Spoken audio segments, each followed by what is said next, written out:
क्या मनुष्य गर्भ धारण कर सकता है? जिस प्रकार से हम पढ़ते हैं कि पाप जब बढ़ जाता है तो मृत्यु को उत्पन्न करता है, वो गर्भ धारण करता है। उसी प्रकार से मनुष्य भी गर्भ धारण करता है। पवित्र आत्मा का सामर्थ्य जब उसके हृदय पर चमकता है तो वो व्यक्ति के जीवन में कार्य होता है।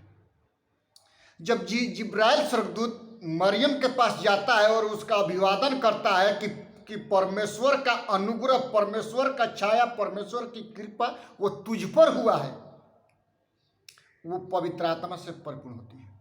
अपने आप को वो परमेश्वर के सदृश्य और उसके ग्रहण योग्य, उसको भावता हुआ अपने आप को दिन प्रतिदिन वो परमेश्वर के चरणों में समर्पित करती है। मेरे प्रियो, उस वक्त जितनी स्त्रियां थी, कुंवारी लड़कियां थी, वो अपने आप को पवित्र रखती थी कि वो सृष्टिकर्ता परमेश्वर हमारे कोख के द्वारा पैदा हो।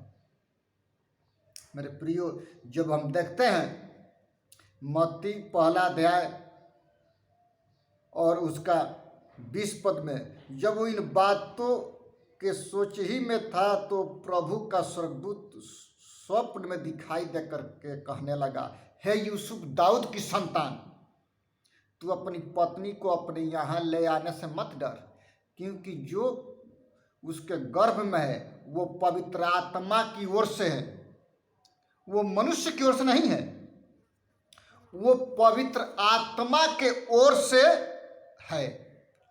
उसी बात के बारे में एशिया भी 700 BC पूर्व भविष्यवाणी करता है कि परमेश्वर एक चिन्ह देगा, एक कुंवारी गर्भवती होगी, वो पुत्र जनेगी, उसका नाम इम्मानुएल रखा जाएगा, अर्थात परमेश्वर हमारे साथ है। जब परमेश्वर हमारे साथ है तो हमारा विरोधी कौन हो सकता है? मेरे प्रियो, हम पढ़ते हैं बहुत सारी बातों के बारे में कि वो एलिया की तरह से कार्य करेगा, वो डरपोकों की तरह कार्य नहीं करेगा। और जब परमेश्वर कहता है तो वो वस्तु बोलने लगती है। जब एक गधा ही मनुष्य की भाषा बोल सकती है तो हम और आप क्या हैं? जब एक परमेश्वर निनवे शहर को बचाने के लिए योना को मछली के पेट में डाला और उसको निनवे के तट पर आज्ञा दिया कि जा करके वहाँ पर उगल दे उसको, कि वहाँ पर वो प्रचार करे, क्योंकि 1,20,000 लोग हमारे हाथ के कारीगरी हैं। मेरे प्रियो, यीशु मसीह अपनों के घर में आया लेकिन अपने लोग उसको तिरस्कार किए। सोचिए, जब पवित्र आत्मा का सामर्थ्य एक व्यक्ति पर उंडला जाता है तो वो व्यक्ति अपने आप में नहीं रहता, वो परिवर्तित होता जाता है, वो बदलता जाता है। जिस प्रकार से रोमियो 12:2 में हम पढ़ते हैं कि तुम्हारे बुद्धि के नए हो जाने से तुम्हारा चाल चलन बदलता जाए, देखना, बोलना, चालना, छूना, हर एक एक्टिविटीज बदलता जाए। वो किसी मनुष्य के द्वारा नहीं हो सकता, वो परमेश्वर सृष्टिकर्ता यीशु मसीह के पवित्र आत्मा के सामर्थ्य के द्वारा, जो हमसे वादा किया था कि मैं जाता हूं और तुम्हारे लिए एक सहायक भेजूंगा जो मार्गदर्शन करेगा, वो है पवित्र आत्मा।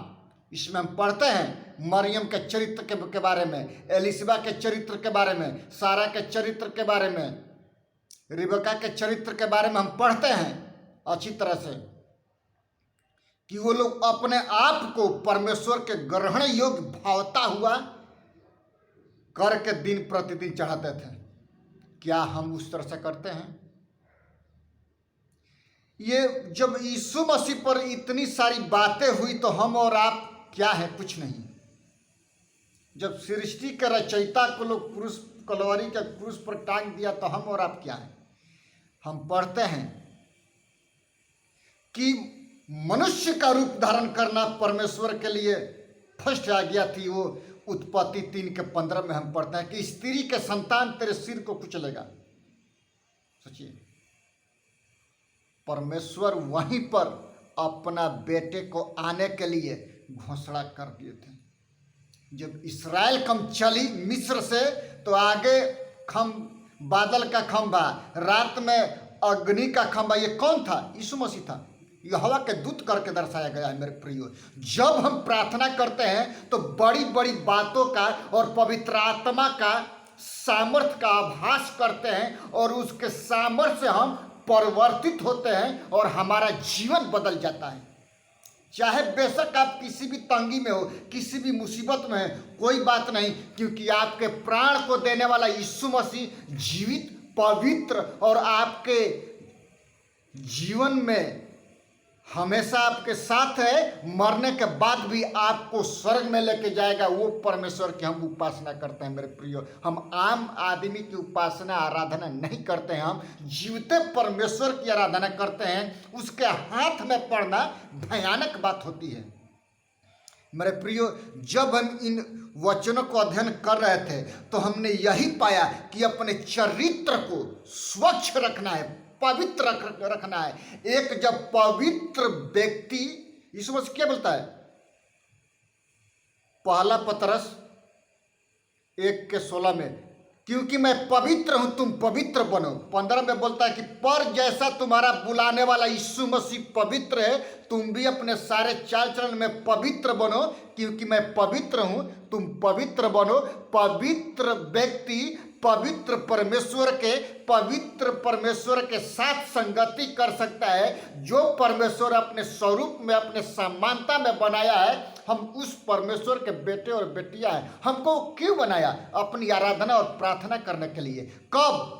जब हम उसके चरणों में बैठते हैं तो पवित्र आत्मा का हम आभास करते हैं मेरे प्रियो, और पवित्र आत्मा की सामर्थ्य वो कार्य करती है जो एक मनुष्य को चलाती है मेरे प्रियो। मरियम अपने आप को बदनामी से नहीं डरी। वो परमेश्वर के वचन को ग्रहण किया, और जब जिब्राइल ने बोला कि तेरी कुटुंबनी एलिसबा वो 6 माह से गर्भवती है, उसका दिमाग का, उसके हृदय का पर्दा फट गया। ये कैसे हो सकता है? क्योंकि मनुष्य से नहीं हो सकता, वो परमेश्वर का सामर्थ्य से सब कुछ हो सकता है। ना तो बल से, ना शक्ति से, पर तेरी आत्मा के द्वारा पिता, ये सब कुछ हो सकता है। परमेश्वर चाहे तो पलक मारते ही सब कुछ बदल देगा, 1 सेकंड में बदल देगा। लेकिन उसका भी टाइम है कि परमेश्वर किसको उठाएगा और किसको आगे लेके जाएगा, वो उसके हाथ में। हम कैसे परमेश्वर की आराधना प्रार्थना करते हैं उस पर हम डिपेंड करता है। क्योंकि कलीसिया मनुष्य का नहीं है, कलीसिया मेरा नहीं है, कलीसिया जीवते परमेश्वर का है। वो यीशु मसीह का कलीसिया है, वो किसी व्यक्ति का कलीसिया नहीं है। हम किसी व्यक्ति के चेले नहीं हैं, हम यीशु मसीह के चेले हैं, हम उसके बेटे और बेटियां हैं मेरे प्रियो। कब? जब हम अपने आप को परमेश्वर के हाथों में करते हैं तो परमेश्वर आशीष करता है मेरे प्रियो। मरियम के चरित्र के बारे में पढ़ते हैं कि जब पवित्र आत्मा आया, उसका जीवन बदल गया, उसका सोच समझ सब बदल गया, क्योंकि वो परमेश्वर के वचन को ग्रहण की, अपने आप को बदनामी से नहीं रोका। चाहे वो लोग मेरे बारे में कुछ भी कहे, लेकिन सृष्टिकर्ता परमेश्वर मेरे कोख से पैदा होगा मेरे प्रियो। ये चैलेंज था उसके लिए, सोचिए, क्योंकि वो दाऊद के वंश से थी। यूसुफ भी दाऊद के वंश का था, इसीलिए लोग बोलते हैं कि हे दाऊद की संतान मुझ पर अनुग्रह कर। बर्तिमाई का पुत्र तिमाई क्या बोलता है कि हे दाऊद की संतान मुझ पर अनुग्रह कर। धन्य है जो यहोवा के नाम से आते हैं मेरे प्रियो। इन सारे वचनों से प्रभु आपको और हमको आशीष कराइए, प्रार्थना करते हैं। पिता, हम प्रार्थना करते हैं जितने लोग इस वचन को सुनते हैं, मैसेज को सुनते हैं, उनके आत्मिक आंखों को खोल दे पिता, कि आपके प्रतिरूप को देख सके। बीमारी के हालात में है, चंगाई दीजिए। यदि कोई मुसीबत में है, छुटकारा दीजिए, आशीष कीजिए। मान प्रभु सारा आदर महिमा आपको देते उद्धार करता प्रभु यीशु मसीह के नाम से मांगते हैं, आमीन। यीशु मसीह का अनुग्रह, परमेश्वर पिता का प्रेम और पवित्र आत्मा की संगति और सहभागिता अब से लेकर के आने वाले दिनों तक होती रहे, आमीन। सबको जय मसीह की।